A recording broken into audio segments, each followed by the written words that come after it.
নমস্কার, আমি শুভঙ্কর শাস্ত্রী। মাসিক রাশিফল নিয়ে আজই আলোচনা করব। রাশিচক্রের প্রথম রাশি মেষ রাশি।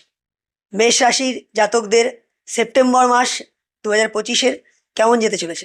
মেষ রাশির জাতকদের সেপ্টেম্বর মাসটি মাঝারি ফলদায়ক হতে চলেছে। এ মাসে আপনাকে পরিশ্রম একটু বেশি করতে হবে।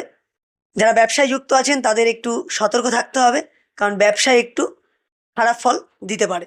পারিবারিক ক্ষেত্রে মেষ রাশির জাতকদের এই মাসটি শুভ ফলদায়ী। এই মাসটি মেষ রাশিদের জন্য উত্থান পতনের মধ্যে দিয়ে যেতে চলেছে।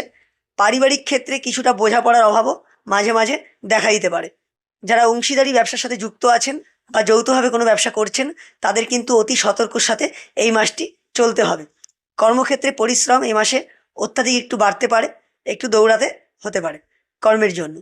কর্মজীবনের দৃষ্টিকোণ থেকে এই মাসটি কিন্তু মেষ রাশিদের জন্য একটু অশুভ। শারীরিক দিক থেকে চোখ, পায়ের ব্যথা এই সংক্রান্ত সমস্যা একটু বাড়তে পারে। যারা বাইরে চেষ্টা করছেন, পড়াশোনা করতে যাবেন বা বাইরে কোথাও ভর্তি হবেন, তাদের একটা শুভ সংবাদ আসতে পারে বা তাদের এই রাস্তাটি খুলতে পারে। তারা বিদেশে পড়াশোনার জন্য যোগাযোগ এবং তাদের সফলতা আসতে পারে। সফলতার রাস্তা বা সফলতার মুখ তারা এ মাসে দেখতে পারে।